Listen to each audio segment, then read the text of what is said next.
경제신문 읽는 방법 바로 거꾸로 읽으셨으면 좋겠어요. 자, 이 뭐 거꾸로 읽으라니까 도대체 무슨 얘기야 하실 수 있는데 이런 겁니다. 제가 어떤 특정 시점에 경제신문 제목들을 캡처해 왔는데요. 가만히 보니까 신문 제목들이 약간 공포스럽습니다. 자, 97년보다 심한 충격, 세 자리 지수의 투자자 패닉, 끝없는 추락, 코스피 지수 950선도 붕괴, 천선 무너진 주가 언제쯤 회복될까? 너도 나도 정신없이 투매, 바닥도 이런 바닥이 언제적 기사 같으세요? 2008년 글로벌 금융위기 당시의 기사죠. 그죠? 그 당시 좀 떠올려 본다면 이런 기사 제목들이 좀 익숙하실 겁니다. 그 당시에 우리나라도 2200포인트 넘나들던 종합주가지수가 폭락을 거듭해서 277포인트까지 빠졌어요. 아주 폭락한 겁니다. 그러니까 기사 제목 쓰기가 아주 좋았겠죠. 신문사 입장에서는. 그래서 야, 폭락장이다 하면서 이런 기사들을 연일 쏟아내고 있었던 겁니다. 자, 그런데 이런 기사들을 보면 여러분과 제가 무슨 생각이 들까요? 기본적으로 나 얼마 전에 펀드 가입한 거 있는데 나 얼마 전에 주식 산 거 있는데 이런 생각 들 수 있는 거예요. 어떻게 됐을까? 그죠? 그럼에도 불구하고 여러분과 저는 조금 거꾸로 보실 필요가 있습니다. 어떻게? 이런 식으로요.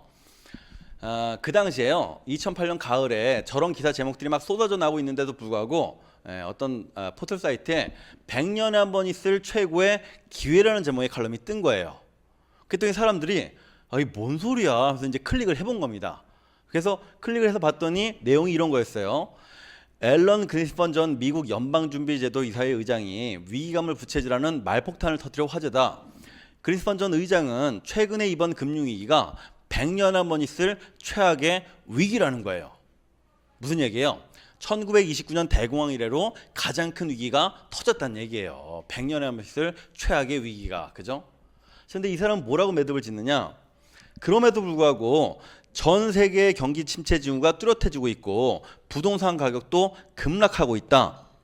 하지만 지금이야말로 위기를 기회로 바꾸는 지혜가 필요한 시기가 아닐까. 세상의 변화를 두려워 말고 냉정한 눈으로 시장을 바라보자. 지금은 오히려 기업 가치에 비해서 값이 너무 크게 떨어져서 주식을 사기에 매우 좋은 시기다라고 쓴 거예요. 자, 지나고 보니까 이 얘기는 맞는 얘기입니까? 틀린 얘기입니까? 맞는 얘기죠. 그죠? 정확히 맞는 얘기인데 혹시 이 칼럼 누가 썼는지 아실 분 계실까요? 두 번째, 돌발 퀴즈입니다. 자, 첫 번째 맞히신 분께서는 다른 분께 좀 기회를 주시고요. 저요? 정답! 자, 박수 한번 주십시오. 아니, 센스가 이렇게 좋으세요? 아니, 전체 어떻게, 야, 이거는 거의 대부분 이런 식으로 못 맞추시는데. 축하드립니다. 감사합니다. 이게 좀 원래 다른 사람들 얘기도 나오고 해야지 좀 재미가 있는데 바로 저를 맞추셔가지고 제가 썼어요. 제가 썼는데 이걸 가져온 이유는 재미가 있지 않습니까? 그죠? 제가 쓴 얘기니까. 저도 이런 칼럼을 쓸 때는요, 용기가 좀 필요합니다. 신문을 오랫동안 읽어본 결과 금융위기들은 거의 대부분 2년 만에 사라져 왔거든요.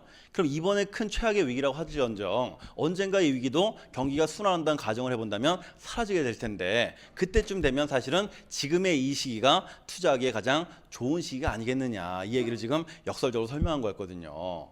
그런데 사람들이 정말 이 칼럼이 너무 재밌었는지 그 당시에 뭐 8만 뷰 정도 기록해가지고 포털 사이트에서 가장 조회수를 많이 기록했더라고요.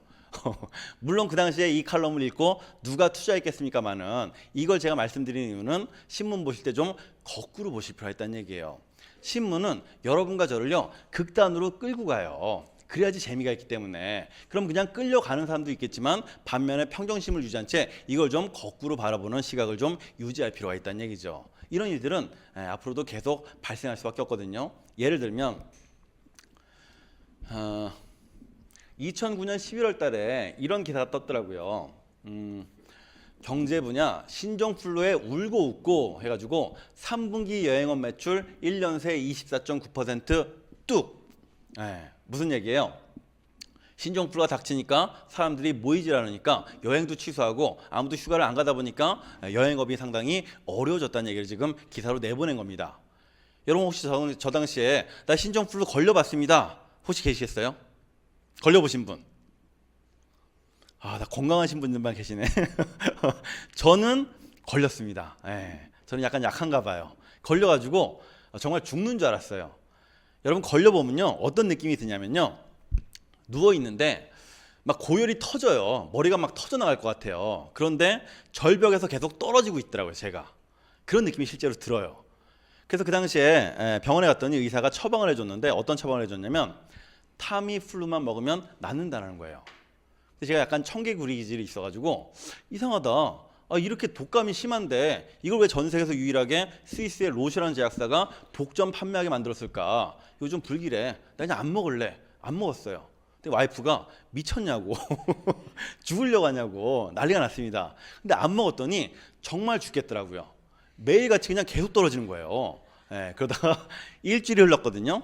일주일 딱 흐르고 나니까 정말 신기하게도 독감 사라지듯이 싹 났더라고요. 더 신기한 건 뭐냐면 그 이후로 감기를 안 걸려요. 제가 보시다시피 약간 마른 체구예요. 배는 보지 마시고요. 예, 자, 약간 마른 체구라서 원래 감기를 달고 살거든요. 추위를 좀 심하게 타고. 근데 감기를 아예 안 걸리더라고요. 그때 정말 내성이 엄청 좋아졌나 봐요. 면역 체계가 완전히 달라진 것 같습니다. 그래서 제가 이번에 메르스 사태 때 이번에 메르스를 한번 걸려볼까? 이런 생각이 들었는데 농담입니다. 예, 그 정도로 저한테 아주 재미있는 사건이었는데, 이 당시에 이 얘기를 들었던 이유는 그 정도로 심각한 사태가 벌어지면서 사람들이 모이질 않았다는 얘기예요. 여러분 그 당시는요, 내가 옮길까봐 혹은 또 내가 옮을까봐 아무도 모이질 않았거든요. 그러니까 가장 먼저 타격을 받은 곳은 바로 여행업종이었습니다. 여행업종. 휴가를 다 취소해버린 거예요. 예, 그래서 그 얘기가 지금 내수회복조짐이 감지되고 있으나 여행업, 학원업, 놀이공원업, 경기장 운영업, 철도 운송업 등은 신종플루 때문에 침체의 늪에서 벗어나지 못하고 있다라고 이제 쓰인 거죠. 근데 이것도 좀 거꾸로 보실 필요가 있어요. 어떻게? 여러분 한번 생각해 보세요. 지금까지 돼지 독감, 조류 독감, 신종플루, 각종 인플루엔자들은 거의 대부분 다 2년 만에 사라졌거든요. 그럼 이 시기도 언젠가는 사라질 거 아니겠습니까? 그러면 가장 지금 어려움을 겪고 있는 여행업종 중에 1등 기업 뭐가 있어요? 네, 하나투어가 있죠. 하나투어는 주가가 폭락했을 텐데 오히려 지금이 좋은 적기가 아니겠느냐, 반대로 생각할 수 있다는 얘기죠. 그죠? 네, 근데 정말 재밌게도 불과 몇 개월 만에 완전히 다른 기사가 뜹니다. 자, 이게 2009년 11월 달 기사였죠. 근데 2010년 2월 달 기사예요. 네, 제목을 봤더니 내용이 완전히 달라졌어요. 눈길 끄는 저PR주 하나투어 신종플루가 주춤해지니까 오히려 1분기 깜짝 실적이 기대되더라. 예, 무슨 얘기예요? 지난해 신종플루가 유행하면서 여행을 미뤘던 소비자들이 올해 본격적으로 움직이면서 하나투어의 매출 확대에 기여할 것이라는 전망 때문이다. 여러분 생각해보세요. 여러분들 직장인이실 텐데 대부분 다 작년에 만약에 메르스 때문에 내가 휴가를 안 갔다, 취소했다. 근데 올해 메르스가 사라졌어요. 올해 여러분들 휴가를 갑니까 안 갑니까? 무조건 가죠. 무조건.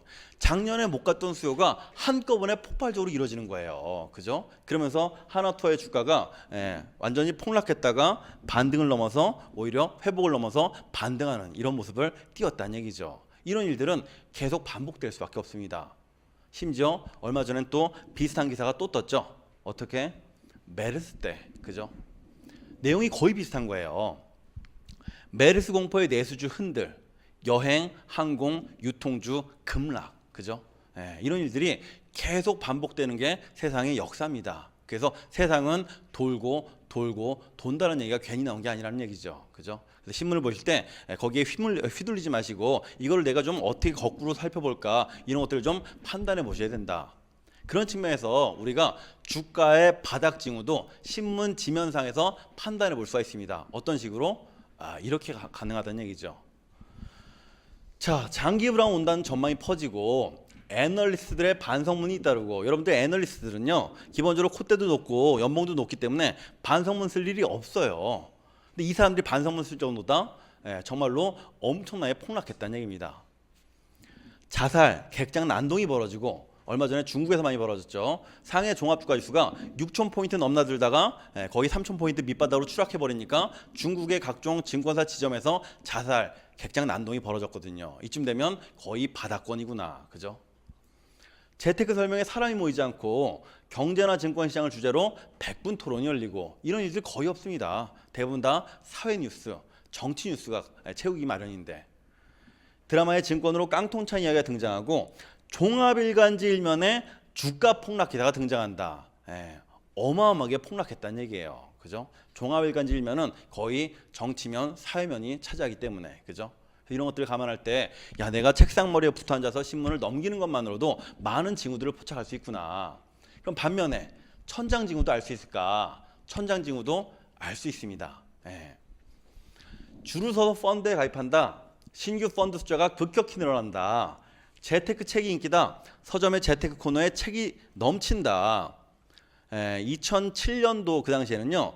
펀드를 다 줄을 서서 가입하는 바람에 펀드 열풍이라 불렀어요. 그때가 최고 고점이었죠. 그죠?